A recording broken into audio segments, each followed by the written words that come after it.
Wesley Mountain. Special note to all the council members, we have the committee appointments are in front of you. And I want to take a minute to welcome Michael Crawford and Norman Garrett to the council. Looking forward to working with both of y'all. If you've got a question, just ask. We'll try to answer it the best way we can. So with that being said, we will move into our department reports, starting with code. Thank you, Mr. Mayor. This is the highlights from the November time period last year. Some of the highlights from the report: we had 36 inspections, and we had 46 permits written during that month, and 5 new businesses and 13 closed businesses. Some of those were closed, some of them were sold, became different names. Ongoing projects: we had Dunkin' Donuts, which recently completed, and Walmart Distribution Center addition is still ongoing. They continue receiving business license renewals and affidavits, and that's ongoing as well for the rest starting this year. And we received and processed plans for review. We've got the Walton Behavioral Health Center, and that's going to be getting started on their construction soon once they finish their demolition phase. Tommy McClellan and myself attended a code update class in that month, and also I attended a planning and zoning training class in that month. City Marshal removed 22 signs from the roadway, wrote 65 repair cleanup orders, and investigated 5 utility tampering and theft cases, and wrote 4 citations referencing those. The balance of the report is there. If you have any questions, I'll be glad to answer. No questions, Patrick? Thank you very much. Sir. Electric and telecom, Mr. Thompson. Thank you, Mayor. Had a total bill of $873,267.23 from MEA in November. We only sold a little over 11 million kilowatt hours, which is the lowest I've seen of any month in a long time. It was real mild, worked out great for the customers on that month. One of the highlights I want to talk about in electric is our system, rolling 12-month system loss. We've got down to 5.65%, which is well within where industry standard. You're usually looking anywhere from 5 to 7.5%. We have had some months where it fluctuates in and out, but rolling 12 months, 5.65, I'm happy with it. Loss occurs with bad connections, and every transformer has some loss. If that transformer's on, if it's connected, and you're not pulling energy, it's having a little bit of loss in it. So that's where that loss is, and that's a normal loss with a 565. So I'm happy with that. I haven't flipped through my papers. I was expecting the notice agenda not to be working. Telecom users, we're still whittling down on those overusers. Our peak has gone up. We did see a huge spike when everybody opened their Xboxes, their PS4s, and turned those on Christmas morning.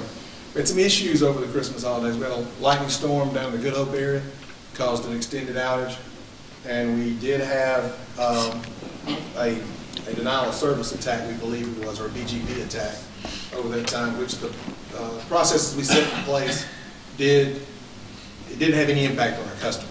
We saw it, we corrected it, we got it out of the way, and I was happy with that. Items of interest, still want to talk about a couple of things. Number one, with this Apex and channel compression, this is where we're changing all the channels into QAM digitals for better service, more expanded internet. That project has moved forward. The engineering is done. We will be getting out notices here by the end of this month of when that will take place. I want to try to give the people as much notice as possible on that.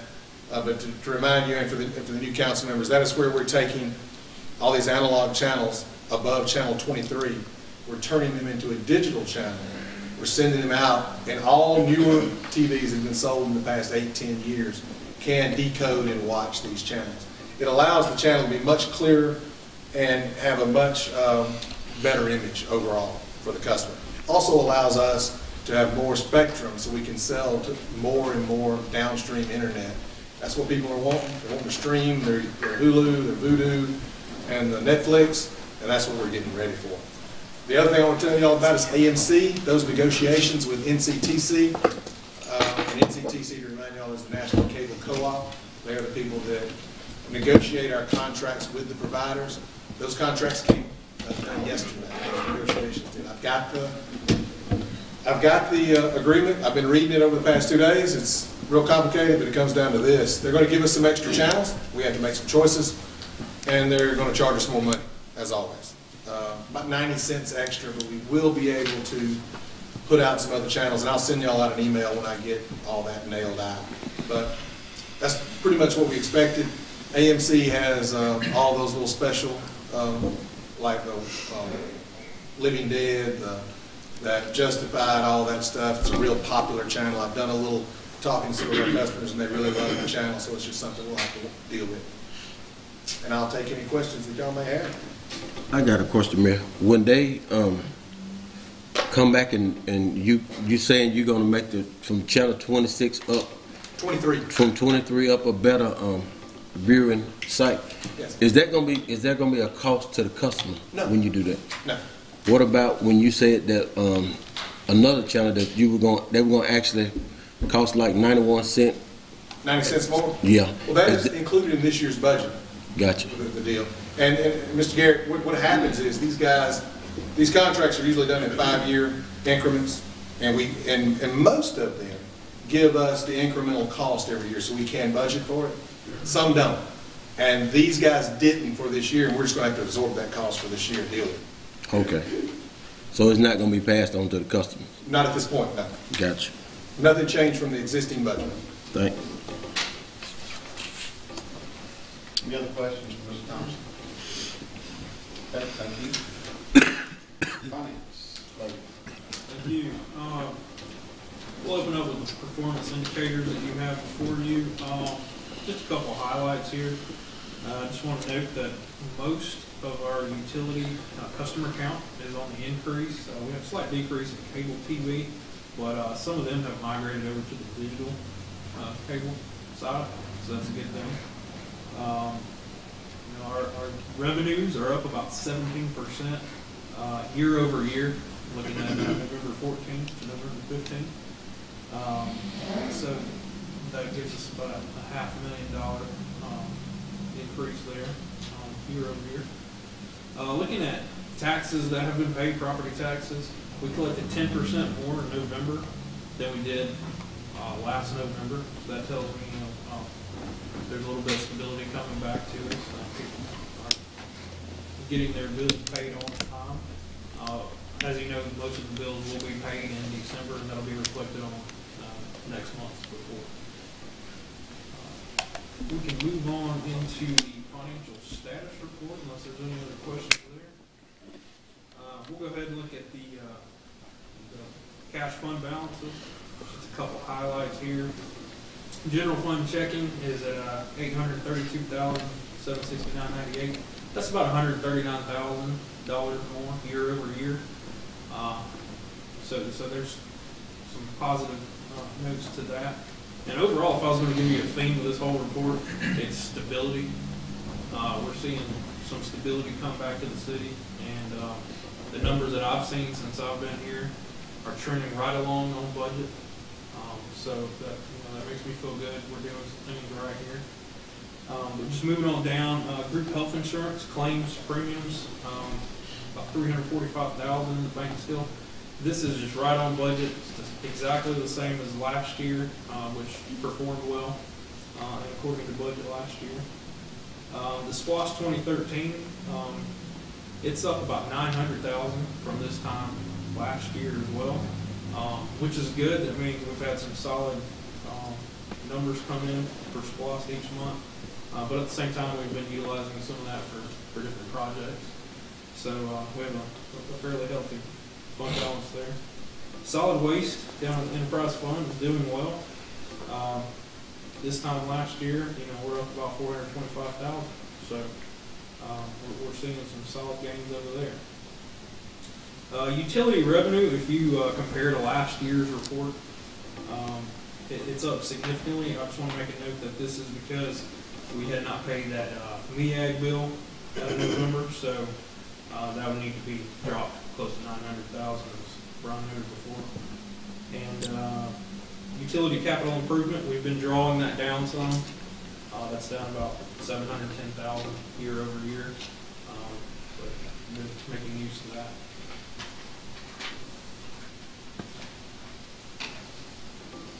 We'll go on to page 2, looking at the general fund. Total revenue is down a little bit, and that is because property taxes lag until December. They're due on the 21st this year. So we'll see that shoot back up. Expenses are right on budget, 92.37%. So we're happy with that, showing stability in the general fund. We'll carry over to the combined utilities fund. Revenue's pretty solid there, trending above budget, 96.19%. And the expenses are being held down at 83.54%. Now again, we had a few outstanding bills that we needed to pay that carried over into December, but overall, the expenses are below budget on the combined utility fund. Solid waste, total revenue, 94%, 94.41 to be exact. So that is trending better than budget, and expenses are held down below budget at 83.13% through the period. SPLOST, again, stability. Another $125,000 check to the city. We don't see a lot of variance there, so that gives us some confidence in the economy. Things are stabilizing here, and we feel good with these numbers. Any other questions about these reports?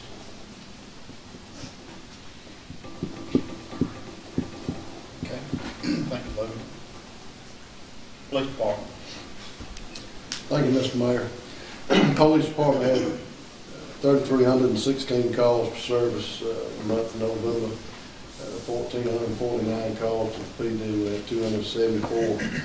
Municipal court cases, we conducted 332 hours of training, had 97 Part 1 crimes, 147 Part 2 crimes, arrested 101 adults, 11 juveniles. You can see the community activity. And I do want to, and I don't want to jinx this year, but 2015 we didn't have any homicides, and that's broke a trend for the last couple of years. So we're glad to get through 2015 without homicides. Pending your questions. Okay, Fire Department. Fire Department had 230 calls for service. 135 of those were EMS assist, med assist type calls.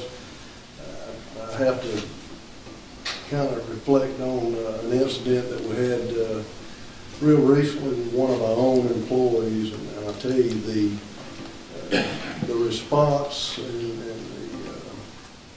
training that those firefighters had, I think were very, very important to a positive outcome for our employee. I just really want to emphasize to our public that we serve, it's such a great value to have those guys that are trained, to the EMT level or paramedic level, that also, in our fire service. They had 194 telephone calls, 58.5 hours of training. We also issued 58 smoke alarms, and we just got a new resupply from the Kitty Company and Home Depot, so we do have a lot of, and it's the ones with the 10-year battery, so if somebody's in need of one, come by and we'll take care of you. But it'd be that's a good program, and it's no cost to our taxpayers and the citizens we serve. Pending your questions, Mr. Mayor. Okay. Thank you, Chief. Solid waste. Okay. Thank you, Mayor. Our stat, this report's for November, and our stats kind of trending upward on the solid waste side. The commercial garbage and residential collections. That's mainly due because of the holiday. They tend to trend upward during that time of year. Transfer station tonnage was up a little bit. Curbside recycling tonnage is averaging around 15 times a month. Other than that, everything else is pretty normal. Take any questions you may have. Okay, thank you. Streets and Transportation, Thank you, Jeremy. Mr. Mayor. Highlighting the report for the month of November, the community building was rented out 7 times. Our fleet maintenance division completed 85 work orders through this month. Our grounds crew picked up about a half a ton of litter throughout the streets. Our street division performed repairs on 2 streets, patched on 6 different streets, completed 700 feet of ditch maintenance, and then this month of November is when we started our leaf truck and this daily duties. It's been going since about the 2nd week in November. We had probably about 3.5 weeks of downtime with it, but we got through the holidays and it's back up and running now. So if you do have leaves out, expect to see the truck pretty soon. It's running as needed, up to 60 hours a week, with that forming on Fridays and Saturdays. Moving into our sign and markings division, had 24 work orders completed in that division. And highlighting that division, I'll kind of piggyback off what Chief said about the EMTs with our Steve Lavender, that incident where he had an episode at our facility in the middle of December. Spent 2 weeks in ICU. He is at home now. Actually, last Thursday, his wife drove him to the office to pick up his check. He's walking. It's just an amazing story to see someone in the condition he was in that morning, and then see him 2 days later on life support, to seeing where he's at now is a testament to those EMTs and those first responders. Every doctor that we spoke with said if it wasn't for the attention he got immediately, he wouldn't have made it. So, again, very thankful for those guys that were on that scene.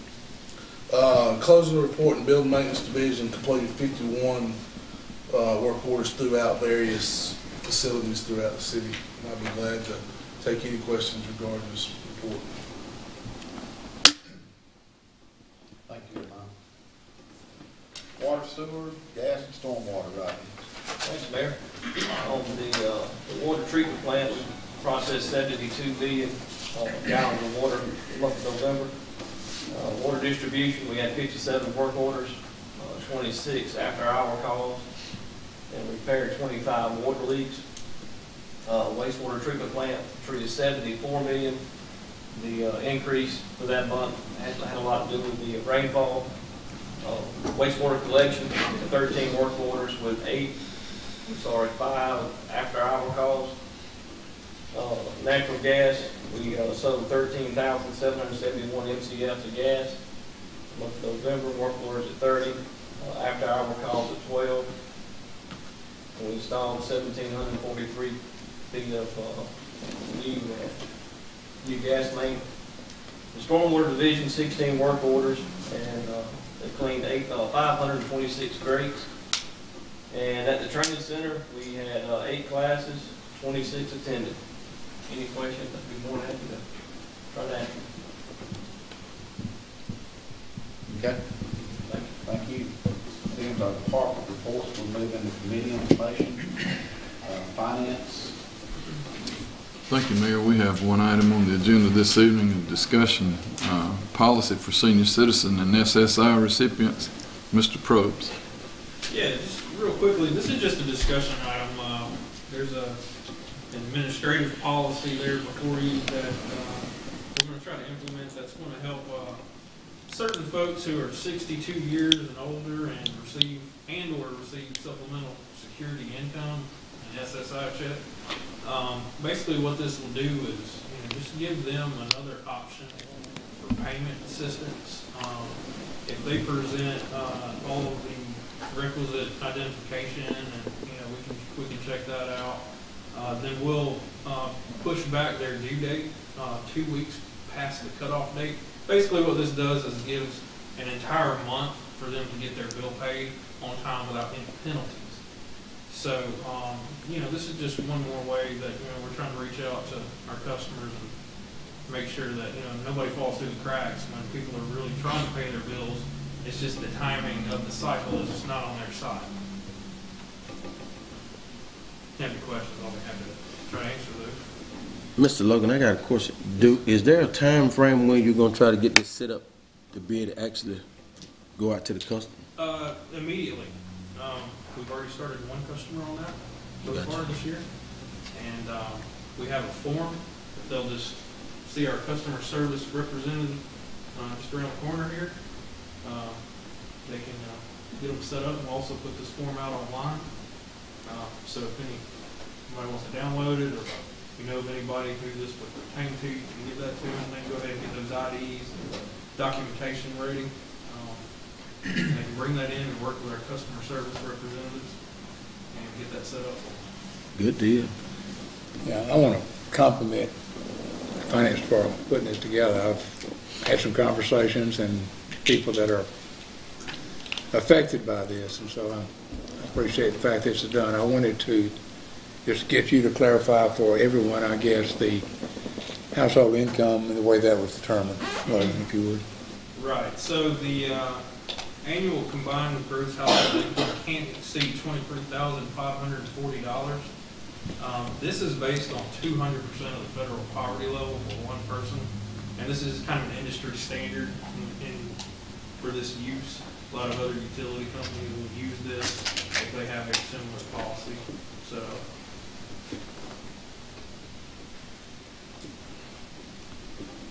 Do we need to approve this? It's just something for discussion. It was a discussion. Yeah, for discussion.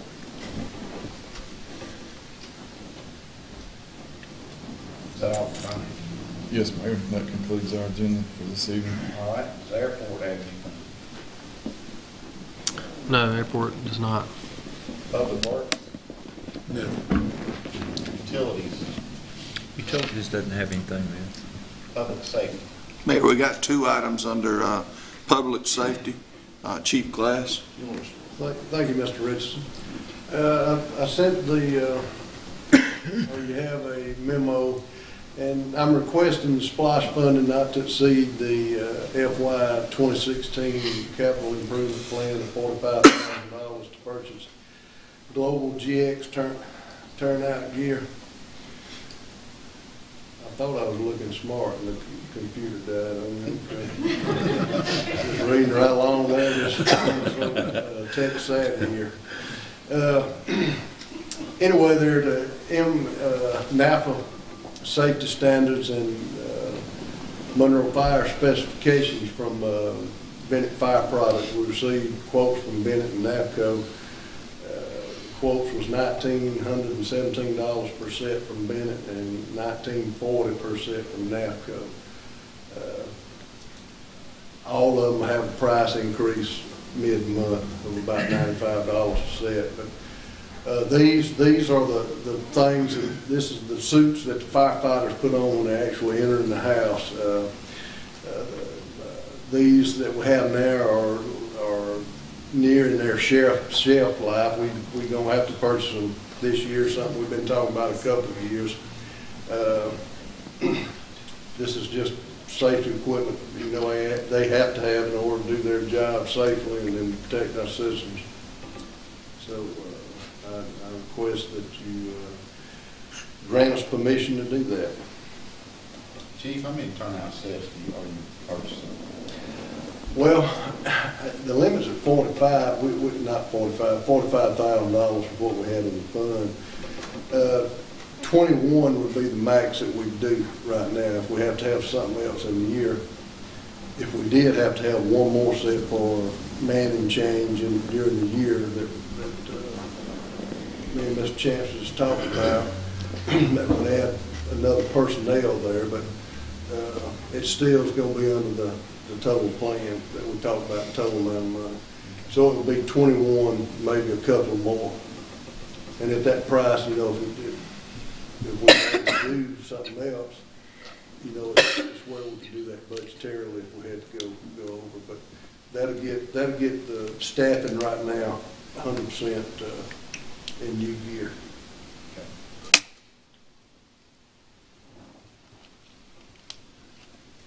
Any more questions? I'll entertain a motion to approve this. Move to purchase the turnout gear from Bennett, not to exceed $45,000. Okay. Got a motion, second. Second. All in favor? Any opposed? I recommend this full council next week, Mayor. Second item on the list is out-of-state training. Chief, you want to go over that? Yes, sir. Matthew Johnston has been accepted to training at the National Fire Academy. Matthew is one of our up-and-coming guys, and the training is related toward incident actions at the incident and being an in-charge officer. This is a totally reimbursed training. Really, it's being accepted to anything at the National Fire Academy up in Maryland is a great thing. It's a great thing for our firefighters to get to go see. It's kind of like,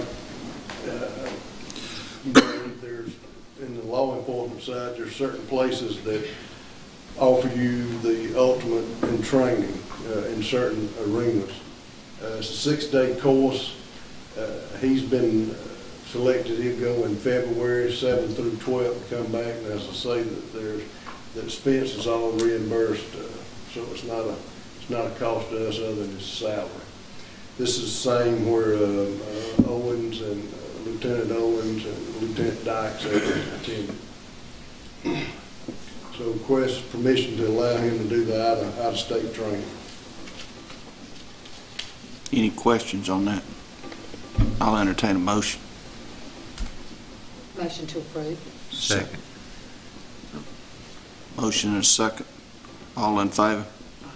Any opposed? Recommend the full council next week, Mayor. Thank you for your support, and you know these firefighters appreciate your support. Thank you. That's all we have. Economic development.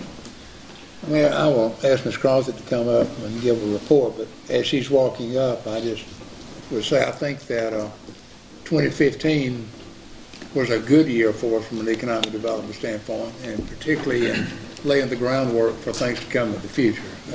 As much as what we saw, we see more coming because of the groundwork laid, and I've enjoyed the opportunity to work with Ms. Crosby and the DDA during this time.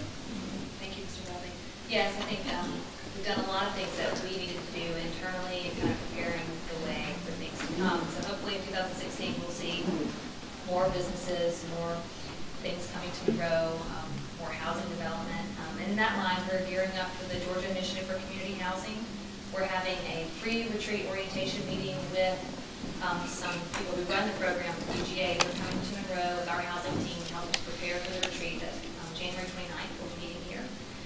I'm excited to see what we come up with when we look at the housing needs for our community and how we take care of our older neighborhoods and make room for more new housing development. We're also finalizing our city event calendar for 2016, so we'll have those dates and those cards ready. We have great city events with great community participation. It's one of the best things about living in Monroe, and so we're excited to continue to make that happen and bringing all of our business and sponsors together, all the volunteers that make it possible, all of our support from city departments to do it. So you'll see that soon. Hopefully we'll have that by the end of the month. And we had good reports from our downtown businesses for the holiday season. So Logan mentioned SPLOST kind of stabilizing and going up a little bit. We should see more of that because they had the best Christmases they've had in a long time as far as shopping goes from a retail perspective. And a number of our downtown businesses are expanding, trying to figure out how to handle the growth that they've seen. So we're excited to see that. We're going to continue to work with those owners and businesses to find the best fit in downtown And just want to remind you that ice skating will be here again soon, January 22nd through 31st. We'll have it at the Monroe Visitor Center in that parking lot. It'll be here for 10 days, so a great opportunity for kids and families to come out and enjoy that with us. Be happy to answer any questions you may have. Thank you. That's all, Mr. Mayor. Okay, thank you. These items are coming up for discussion next week. We have an upcoming public hearing, a rezone annexation of 389 Jean Bell Road and 0 Jean Bell Road. Patrick, can you handle that? Sir.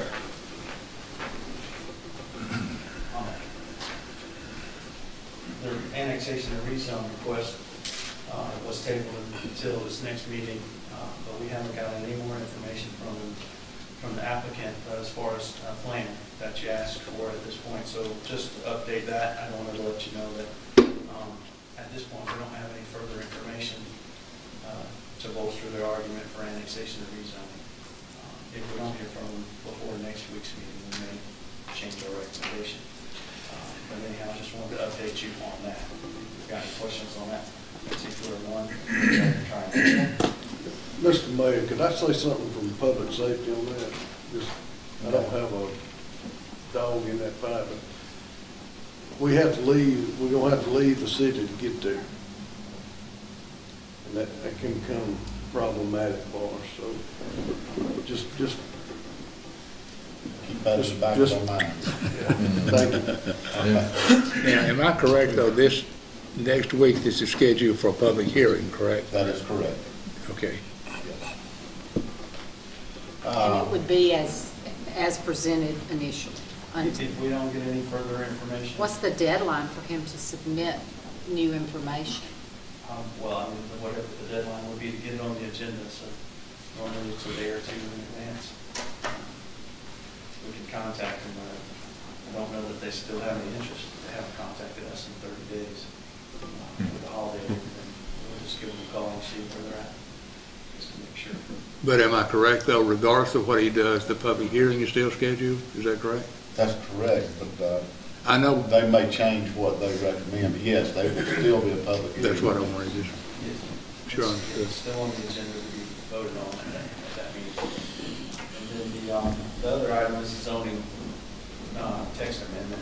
It's just basically a periodic cleanup of the zoning ordinance to correct intent or scrivener's errors, things that were put in there maybe that weren't as clear as they should have been. As we encounter these things in our day-to-day operations, we make a list of them and bring them to you for these updates.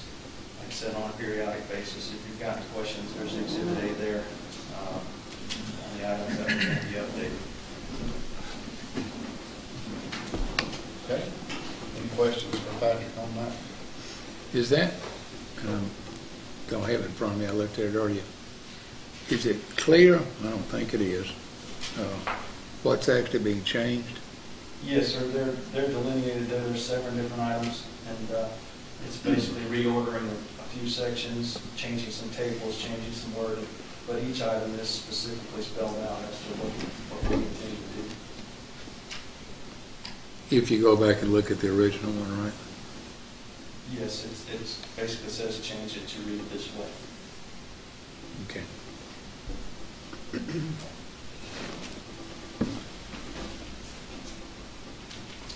Okay, we'll have to entertain a resolution for open records officer. Mayor, that's just a resolution naming the city administrator and city clerk as open records officers, meaning anytime anybody requests an open records or documents in the city that they are required to submit that request to either the city administrator or acting in that person's absence, the city clerk. Item 3, we have 3 appointments to the Downtown Development Authority. All members have stated they would like to be reappointed. Item 4 is approval of the Main Street Program Memorandum of Understanding. I'm going to let Ms. Crosby just briefly speak to that, Main Street side. This is a document that the Department of Community Affairs generates every year and outlines the expectations and roles of the DDA or Main Street Board what DCA does for us as a Main Street community, and then city's responsibility to be a Main Street program, which requires some of the things on there. You can read it. It's employed staff, support from the city for reports and data that we submit to DCA. We do all of these, and it just puts on paper what we already do. Any questions? Thanks, Amy. Item 5 will have the first reading of the zoning ordinance code text amendment. And that's just the first reading of what Mr. Kelly just discussed for that change. Item number 6, request from Monroe Walton Properties conditional development agreement. Mayor, I'll take that. And if you see on your attachments, back in 2012, the city entered into a conditional development agreement with George Baker, and basically stating that we would accept the right-of-way deed with the conditions that are stated in this agreement. They have sent the city a letter asking that we release them of that letter of credit on 2 items, sidewalks and streetlights. That letter of credit is roughly $43,000. And the reason being is that they have since put that property in a trust, in a historic trust, and therefore it will not be developed. So the sidewalks are complete on, I believe that would be the east side of Georgia Avenue, which is out in the government building, or is that the west side? South side, I'm sorry. South side, and then basically what this does, this current agreement would require them, should that other property be developed, to install sidewalks and streetlights. But like I said, they have since put the property in a trust, and therefore it will not be developed. So they're asking to be released from that requirement. And I noticed Mr. Baker here, if y'all would like to speak on this, feel free. Sure. The property was put in a, thank you for having me, excuse me. Property was put in a conservation easement in perpetuity. When we did this conditional development agreement, the reason we didn't put the sidewalks was we were thinking about possible future development, but didn't want to put sidewalks in and then go rip them out. They were in the wrong place, so we wanted to redesign them because we didn't have a plan for them. The property now on that side is not going to have any development on it, and so that's why we're asking this. The sidewalks are in on the government building and defects side all the way to them, and their parking lots have enough lights to light up a runway, and so that's why we're asking. We just didn't feel it was necessary. There's nobody walking up there. Anybody have any questions for Mr. Baker? Thank you. Thank you. Item number 7 will be discussion of Civil Air Patrol lease agreement.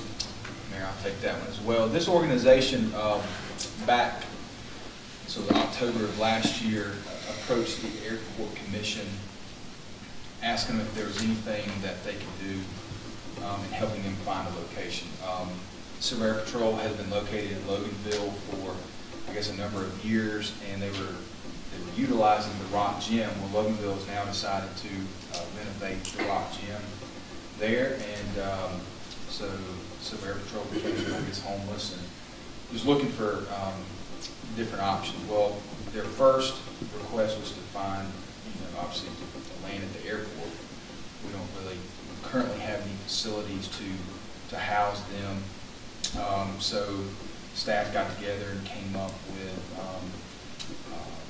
making the recommendation of housing them in our community building.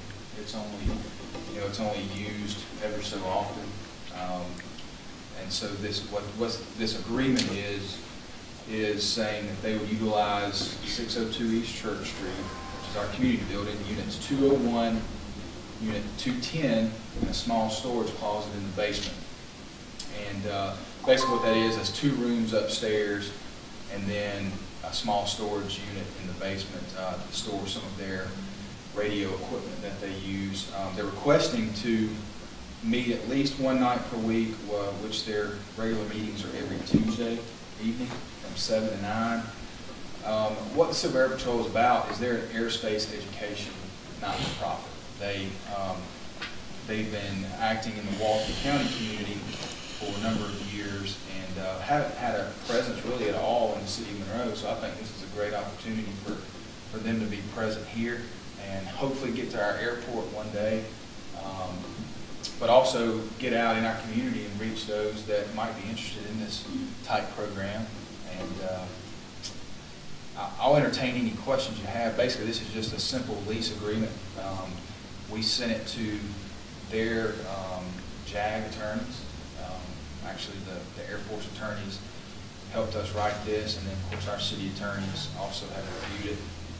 But the lease would run from 1st of February this year to the 31st of January next year. Hopefully by then we can locate them at the airport. If not, I'm assuming they would request to go back in this building, in this space.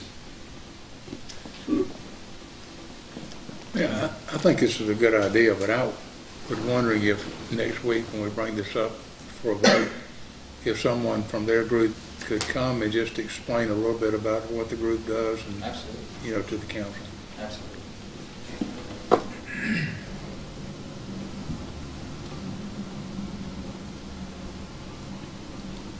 Any other questions on this? Okay. Item 8 would be discussion of development agreements. Yes, Mayor, I'll take those too. I have 3 agreements here, and let's see. Mike, if you'll pull up, just for our point of reference. Some of the discussions we've had finally coming to fruition. First agreement is a pre-annexation development agreement.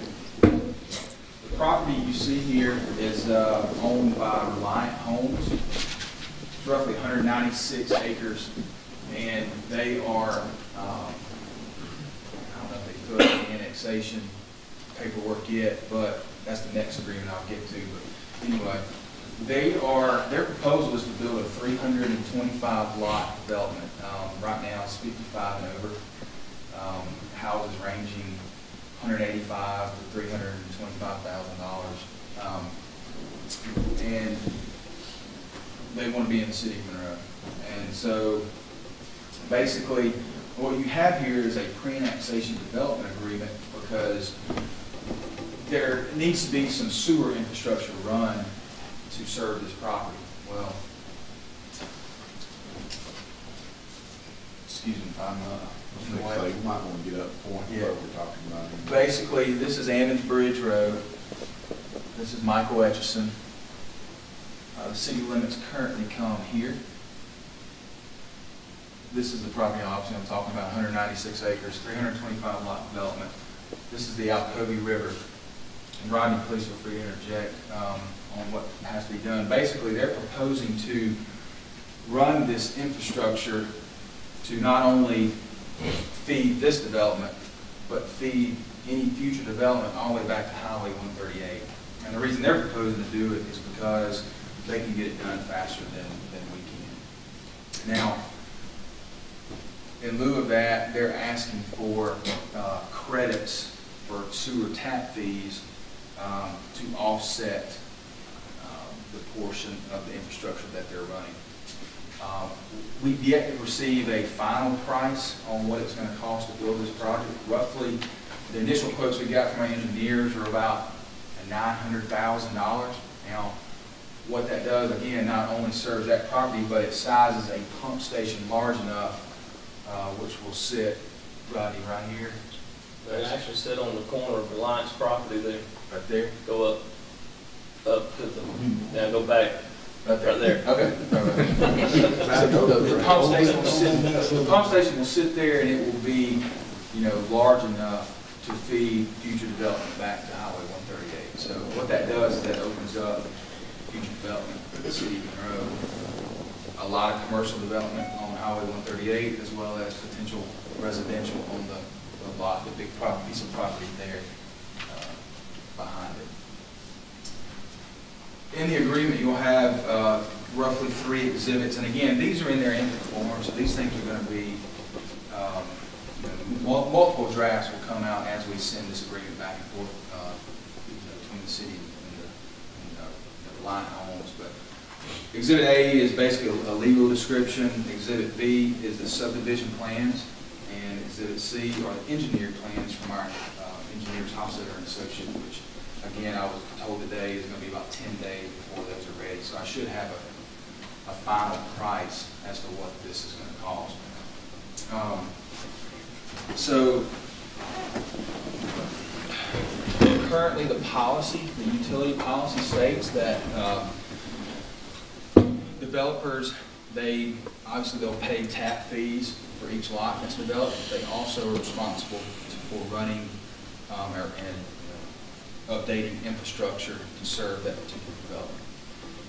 You know, my personal opinion is that we are, yearning for development. We've been set back in 2008. I think this is an opportunity to show that, we encourage development, and this is going to be a great project for the city of Monroe. They'll annex into the city, and again, 325 lots. They are in our utility service areas except for power, so they'll have the option to take natural gas. They'll have our water, our sewer, and then our telecommunications if they so choose to go that route.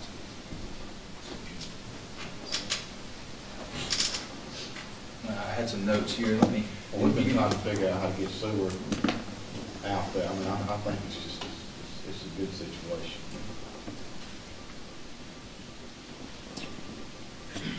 This line could eventually feed all the way up to 78, and makes potential to serve 1,900 acres total. So, Not costing us anything. Well, just the. Well, I mean, it costs us pump tap station. fees, Right. but I mean, the tap fees sit there anyway. I mean, if you don't do this, you're not gonna get anything. Well, that's the key part of the pump station, the force main. Without that, none of that, the rest of it, forget about it. It's the most important part of it. Anything else? That's all on that particular agreement. The next agreement is, I'm calling it Charles Wesley Phillips Estate Agreement. We need this to get done to be able to annex the property I just talked about.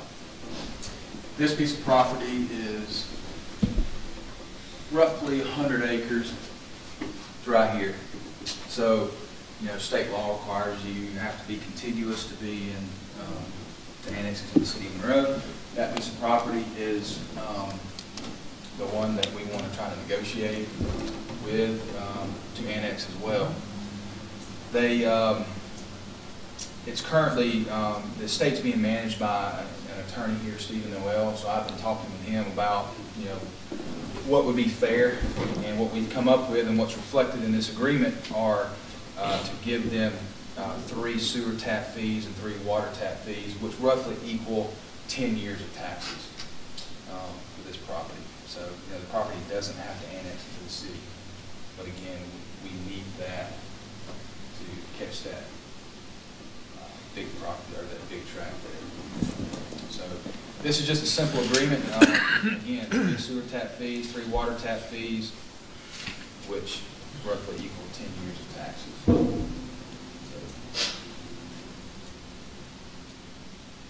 General questions on that. And again, this is in its infant form too.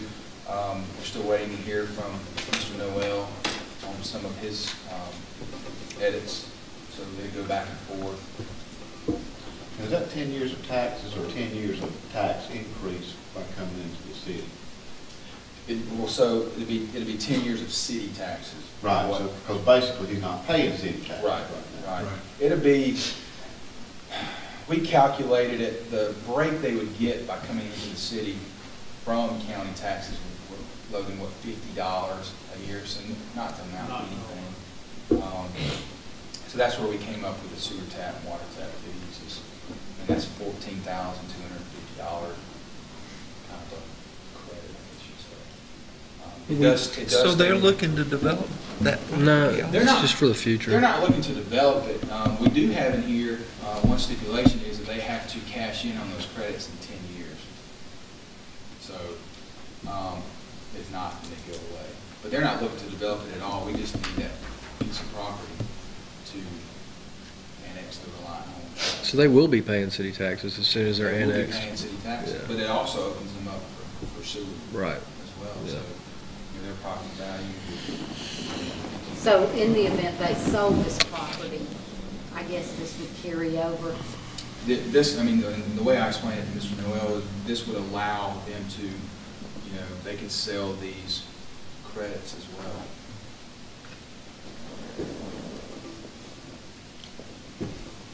Any other questions? Okay. That ends the items. Oh, one more. One more. This is the third agreement. This is project, I'm not going to deal with that. This is project K that we've been talking about. This is just, again, just an initial development agreement with the property owners up here off of Charlotte Rock Boulevard. And just initially what it has is basically has three exhibits: a legal description, Exhibit A, utility overlay for Exhibit B, and then development plans for Exhibit C. So as of right now, we've talked about what the city could do to encourage this development, and the unofficial consensus has been to provide up to the property lines utility infrastructure, and we calculated that at like $1.3 million, and that basically is reflected in this agreement. As soon as we get road plans from the developer, then our utility staff is going to overlay utilities, and that will be reflected in this agreement as well. And hopefully they'll start developing that property sooner than later. I'll be glad to answer any questions.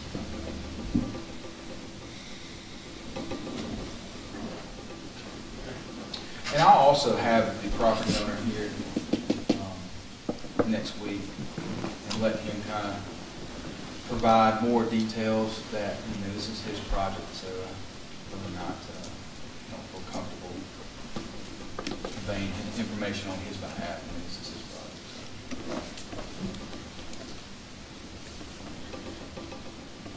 All right, that ends our item of discussion. We have 3 items for our action. First item is we need a motion for vice mayor. Nominate Wayne Adcock, Mayor. Motion is Mr. Adcock.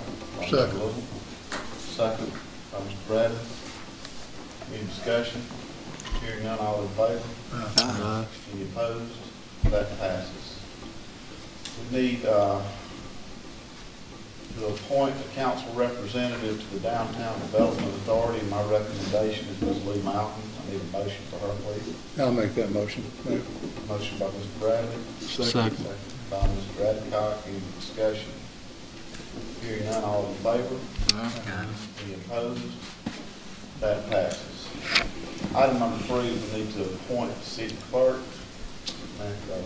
Yes, sir, Mayor, I'm going to recommend that we make Ms. Debbie Kirk the city clerk. She's been acting in those duties for a long time now, and Renee bore that title. I recommend that we make Ms. Debbie Kirk the city clerk. Okay. I move to nominate her. We have a motion by Mr. Little. Second. Second by Ms. Mountain. Any discussion? Hearing none, all in favor? Aye. Any opposed? Too bad, Ms. Kirk, we got the city clerk. With no other business, we need a motion to adjourn. So moved. Motion by Mr. Richardson. Second. Second by Mr. Burke. All in favor? Aye. Meeting adjourned.